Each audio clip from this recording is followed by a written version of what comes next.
Ombudsman basically एक तरीके का ऑफिसर होता है। वो ऐसा ऑफिसर होता है जो कि सिटीजन से कंप्लेंट सुनता है। और कंप्लेंट किसके अगेंस्ट सिटीजन करते हैं? किसी एडमिनिस्ट्रेटिव ऑफिशियल के अगेंस्ट करते हैं। होता ऐसे है कि जो एडमिनिस्ट्रेटिव में जो लोग रहते हैं उन लोग का काम रहता है लॉस को एग्जीक्यूट करना। तो जाहिर सी बात है करप्ट होने के चांसेस उतने ही ज्यादा होते हैं। तो वो किससे अकाउंटेबल होंगे या फिर लोग जो हैं उनके अगेंस्ट एक्शन कैसे लेंगे?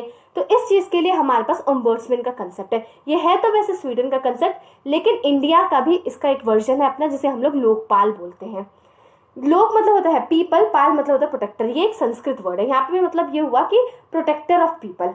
अब हमारे पास करप्शन को हटाने के लिए, मतलब एडमिनिस्ट्रेटिव को अकाउंटेबल करने के लिए, उनकी ये जो आर्बिट्ररी प्रैक्टिसेस हैं उन्हें हटाने के लिए बहुत सारे करप्शन से रिलेटेड लॉज है, जिसे हम लोग बोलते हैं एंटी ग्राफ्ट लॉज, जैसे prevention of corruption act, whistle blower protection act.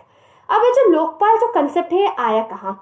ये आया जो कंसेप्ट है पहली बार आया था ईयर 1963 में। एल.एम. सिंघवी ने इस कंसेप्ट को बोला था, नेहरू के सामने बात रखी थी। तो नेहरू ने इसे थोड़ी इंपॉर्टेंस दी, पर और भी काम थे तो इतनी इंपॉर्टेंस नहीं मिल पाई।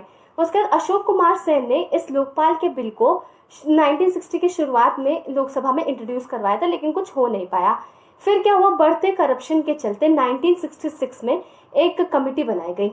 उसको बोला गया एडमिनिस्ट्रेटिव रिफॉर्म कमीशन, जो कि फॉर्म हुई। और उसने क्या कहते हैं, रिकमेंड किया कि इस करप्शन के लिए दो चीजें हो सकती हैं।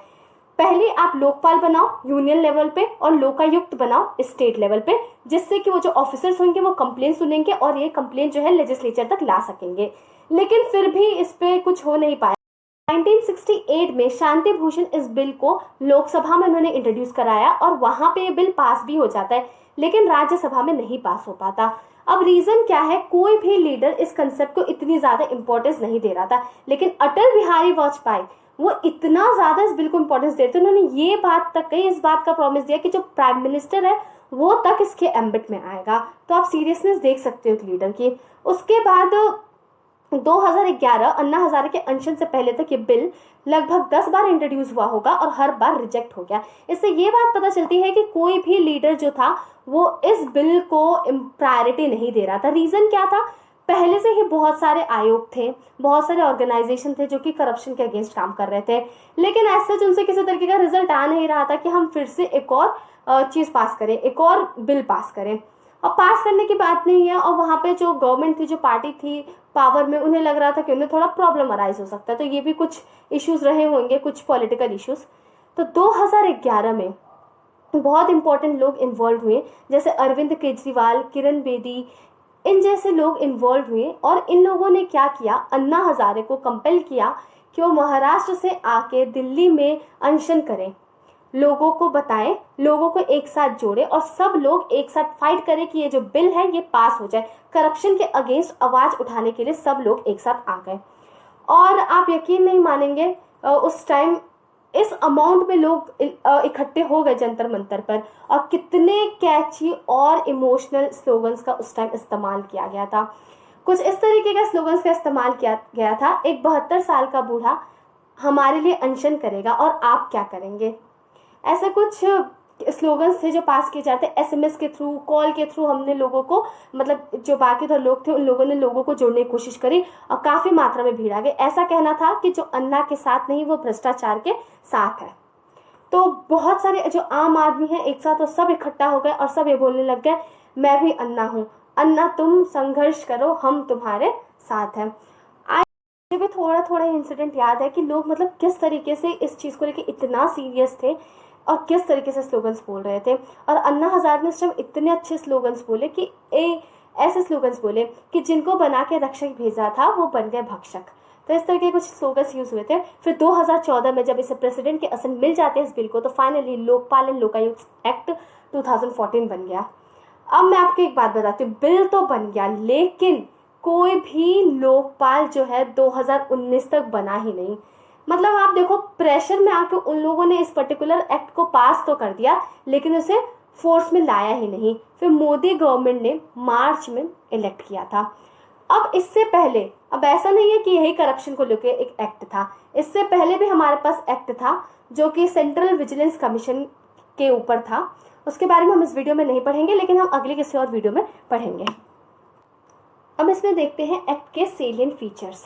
तो सबसे पहली बात हम लोग लोकपाल की बात करेंगे, तो इनके एस्टेब्लिशमेंट और कंपोजिशन की बात करते हैं। तो ये एक मल्टी मेंबर बॉडी है, मतलब कोई एक पर्सन नहीं होगा, एक से ज़्यादा पर्सन होंगे। तो इसके अंदर चेयरपर्सन और 8 और मेंबर है।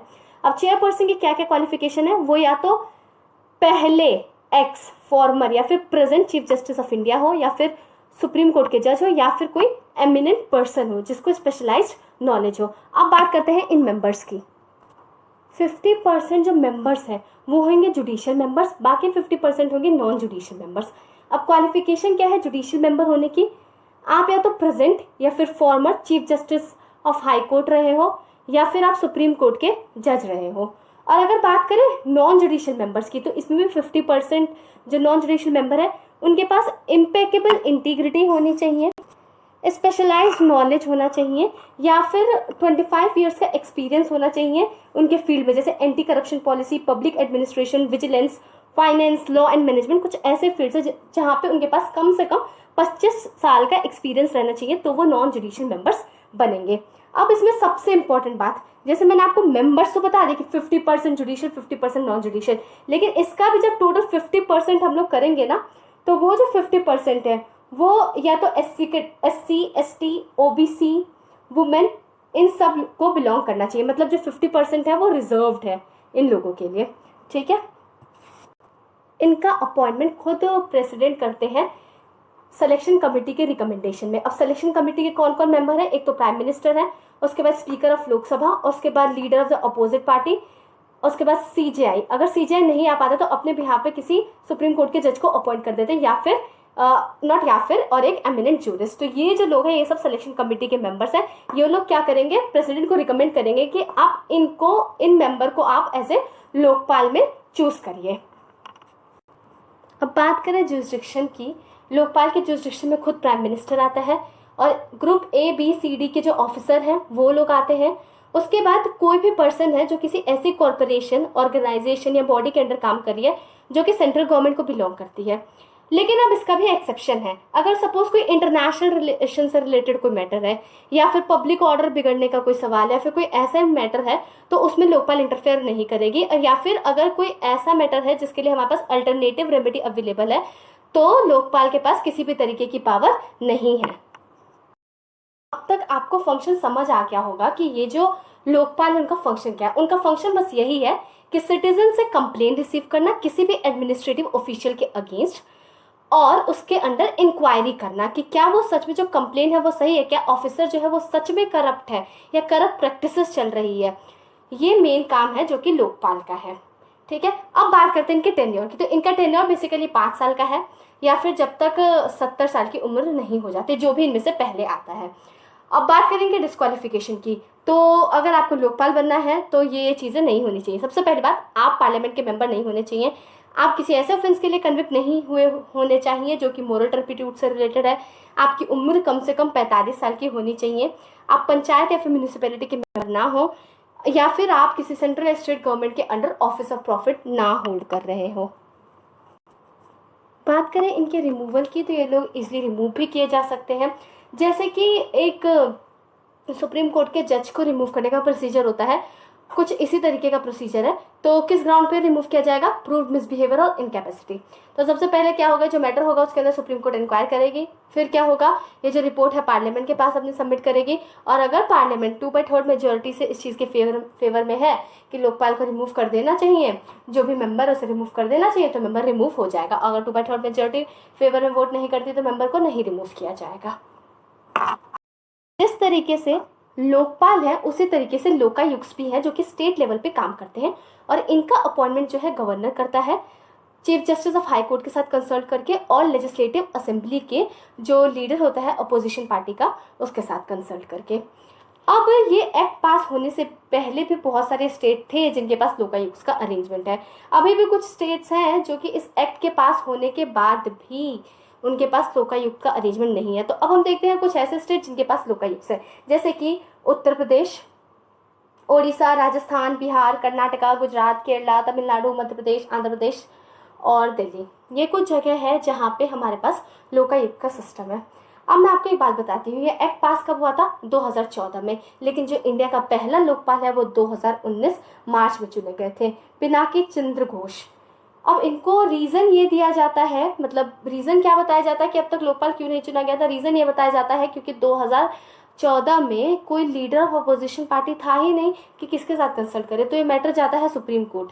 तो सुप्रीम कोर्ट में ये बात सामने रखी गई कि क्या ज़रूरी है कि अगर अपोजिशन पार्टी का लीडर नहीं है तो हम लोकपाल को नहीं अपॉइंट कर सकते? तो सुप्रीम कोर्ट ने बोला ऐसा कोई भी ऑब्स्टेकल नहीं है, अगर लीडर ऑफ अपोजिशन पार्टी नहीं है तो भी हम लोकपाल को अपॉइंट कर सकते हैं। और इस दौरान, मतलब 2019 में अपॉइंट होने के बाद इस दौरान एक जो मेंबर थे, judicial member Dilip, justice Dilip, उन्होंने रिज़ाइन भी कर दिया। अब वो कहते हैं उनका पर्सनल रीज़न है, लेकिन लोग कहते हैं कि उन्हें ये वर्क अच्छा नहीं लगता था। देखा जाए तो ये जो पर्टिकुलर वर्क है इसका इतना ज़्यादा स्कोप नहीं है, अब तक लोकपाल में ऐसा कुछ काम नहीं हुआ है, इन्होंने मतलब कुछ रिमार्केबल काम नहीं किया। Maybe they are having a brighter future, but now we will say तो ऐसा कुछ काम हुआ नहीं है। और कई लोग इसे अपोज भी करते हैं। रीज़न क्या है अपोज होने का? ऐसे बोलते हैं कि अगर कोई चीज़ प्राइम मिनिस्टर को अपने एम्बिट में रख रही है, कोई बॉडी के स्क्रूटिनी में अगर प्राइम मिनिस्टर आ रही हो, प्राइम मिनिस्टर को स्क्रूटनाइज कर सकता है, मतलब दो दो पावरफुल बॉडी हो जाएंगे, मतलब क्लैश नहीं होगा क्या? तो ऐसे बहुत से हमारे पास क्रिटिसिज्म आते हैं। ठीक है, तो ये था main crux, what is Lokpal and Lokayukta. Thank you everyone for watching the Bay of Law.